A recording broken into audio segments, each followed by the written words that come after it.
come and get the new fishing pole again. Someone take my other, so I'm gonna get this one. I don't know it's gonna be a lucky pole or not. We try it tomorrow. They have a bait shop right here. They sell a lot of nice stuff in Auckland. Vậy nó all lên đó, nấu mày cái nó dầu. We're gonna catch the fish. We're gonna make fish hot pot. Spicy soup or hot pot soup. Đây, chôn hot pot nha soup đây. Hot pot nha, mới ta thong ta trong thôi. Mình bật béo ta, hút béo nhận nó. If I catch a fish, I'm gonna slice and make a hot pot, fish hot pot.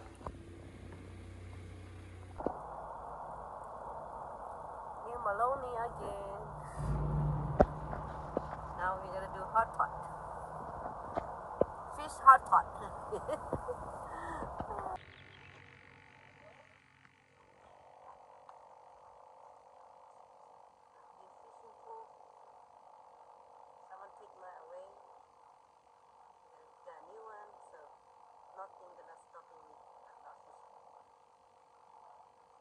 Vậy tôi sang từ cái can tàu nó miền rõ như miệng này tôi nó sang cái can tay bạn cái kéo nhá.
Nó is the loose on. You touch it now on. Ngạt cái tay như là đứt nhá. Come out. Yeah. Stuck right there. No. It's stuck. Oh my god. Come up. I do.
Đen tay thì kia nữa hả?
big it is, sunfish.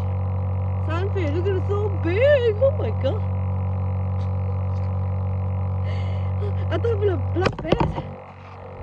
Oh my god, that's so big.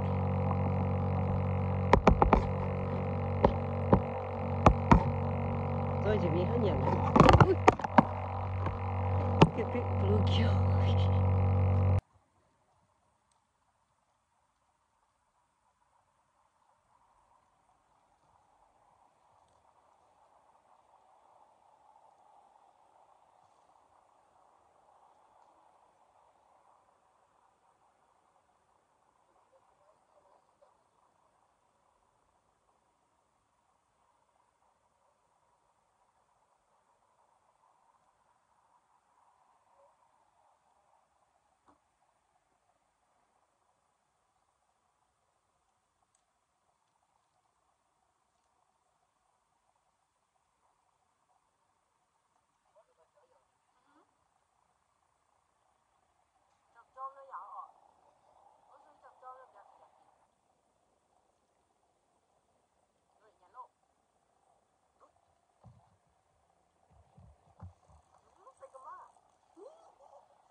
Oh my god. Cho cái tay nó này nó sẽ cầm à. Tự y tòng lộ.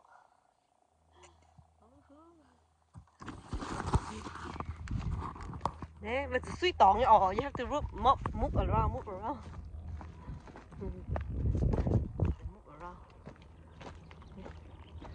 Anh đó tí. Tự y tòng trên đâu nữa ní. Mà lucky pool. Ní. Tự y tòng trên đâu ta ní.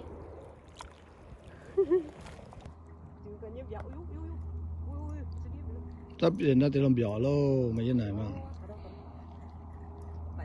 phải có biểu nuôi phải với biểu nhỉ phan biểu hồ ui chị ăn tiếp tiên rồi mấy hả anh chị cút từ xuống vô cũng bay à new pole hả only buy my new fishing pole hả nóng căng á only got my only buy my new fishing pole I like the pole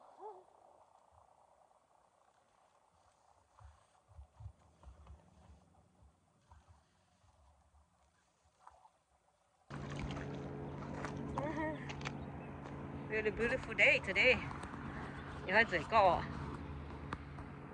Really nice day. Not hot, not cold. Really nice. Bé bé đó. Còn cái đà hôi như nè. Cái đà ngâu ngâu như nè. Ní, thôi đâu tao ní. Ní, thôi đâu tao đi. Xì cơ mà. Chẳng thôi chưa cơ. Bà đọ. Ta hotpot giàu sữa nè. Hotpot giàu sữa nè, ta tự xem sai nha. Cởi lại. Nha, cho ta đọ. Rồi này đáo nó không cào à. Eyeball measure nó có. Eyeball measure nó không cào à đã luôn. Eyeball measure. Hả? phải trứng đó phải ta, tay cái mà. bật trứng đó. Bật trứng nó bằng cái mà. Gì over như thế bà nha. 13 đấy nha bà nha. 13. Yeah, right there 13. 13. Có mà. Eyeball measure này. Now some more friends come over. Just start fishing. Not biting yet. Cái trang tháo ổn đây, miên mỡ vô.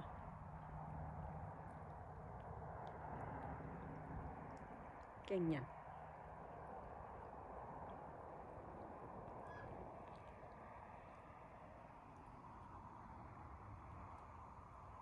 Xích nhá, nó cho hồ. Quiet right now.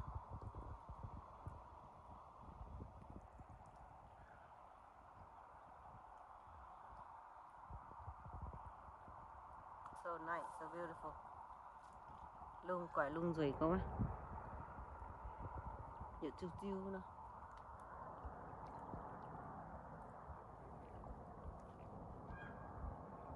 Bởi béo nhá, giàu tình lộn phẩm mà béo nặng nhằn tiếu. Cần á, nhựa chiêu chiêu nữa. Sunshine, so nice.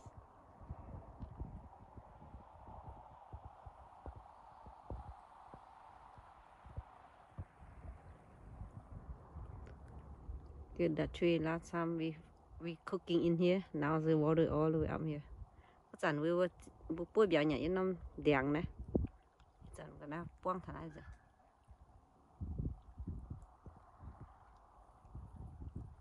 Nhán. Được nhá. Xích xích nóจะหัวใหญ่nha. Sao cơ? Kinh gang vàng và ngầu ngầu nhá.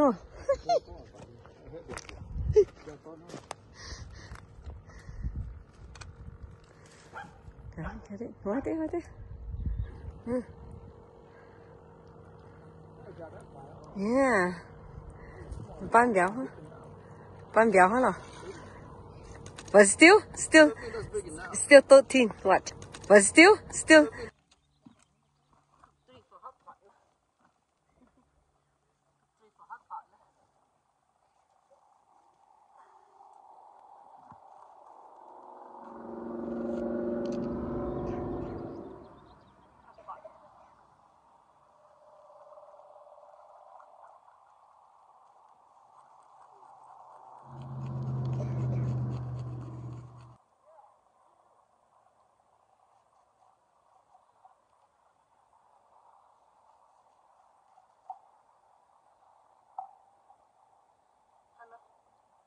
Tap với hotpot.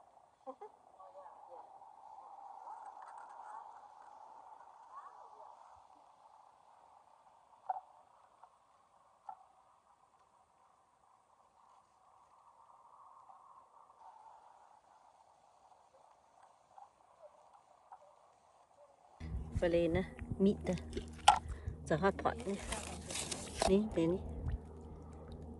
slice smaller, make hotpot.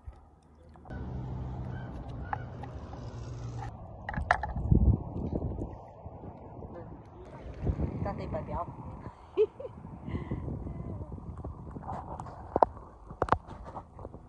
Tiếp cái bông. Yummy. Ano? Mana pa bông nó tăng bunyian mất tụi mày. Cả lệnh đấy mà anh rủi con. Fish for hot pot. mà cho vào blue tính tại on cho nó quá. Cho lòng trên đó liền bút cho nó cái đó ăn này nhá. Đó thì mày chào thái nó toàn cái dầu mới lo. Dạ. Cái này. Last night you cooked hot pot nha. You juice. Nó này my extra noodle. Thành sao với fish ball. Ta lo gì à? Tao phải. Đây nhà hot pot lâu. Chẳng lâu ta bún cái này nhà á. Bún cái này nhà lâu vừa. Fish hot pot. Seafood. Fish hot pot. Alright, we'll see. Yeah. Cook little bit and then eat. Some cilantro, I just cut it. Để pha bông. Yeah. Cái bạn đâm rào. Thì con nó bị mẹ tự nhiên quật ra ha.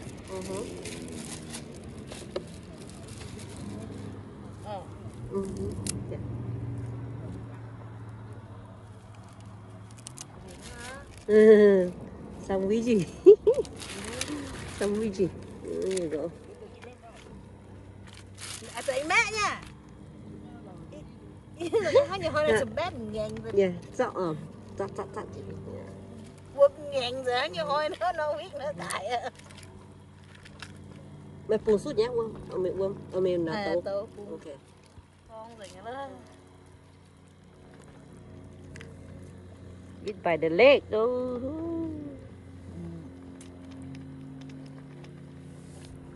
Cảm ơn. Uống cái tiêu này. This time. Lunch time. Lunch time. Nhận lô, nhận cháo lên mặn nhặt lô. Mặn phình á. Đi, go eat. Không phải đi. Nhận chứ đá đi ô rồi. Tả lô. Có bữa, nhắm bữa ta lô. Có bữa. Ta nhận luôn.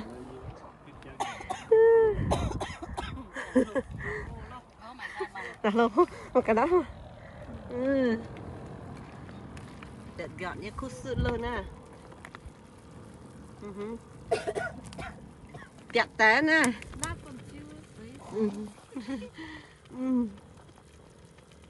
Hot pot.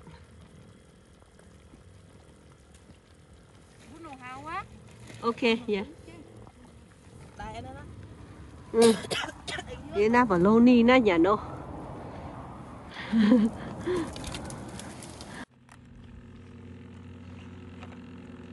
It's hot pot. How you like it, May? It's good. It's good. It looks good, huh? It looks very good. It looks good. Hot pot. Fish hot pot. Seafood. Seafood today. Only a bunte là có ta bật biểu nó cái này nhỉ? Eating out of more tastes better. This right there. I put some here already. Already eat. Ready to eat, honey. Honey, ta nhàn luôn. Nhàn chứ yêu đau độ. Em bạn chế béo nhá. Béo nhàn tứ á. Cái nhỏ béo nhàn tứ á.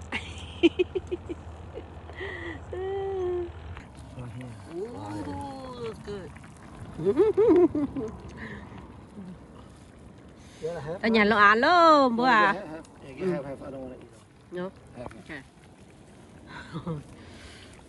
Hàng như na độ na cu sư luôn. Tao sợ được có hot pot, hay mà nó sẽ hot pot lại.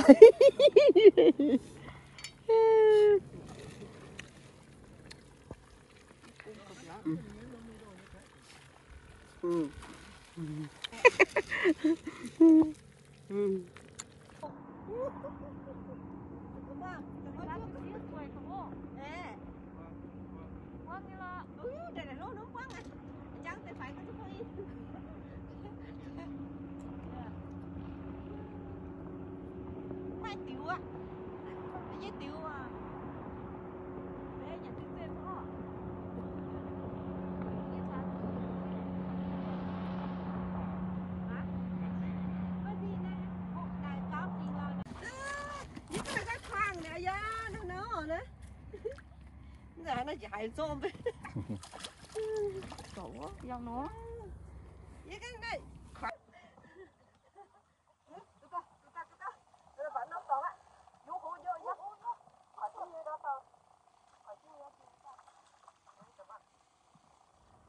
Nói nó chưa đấy.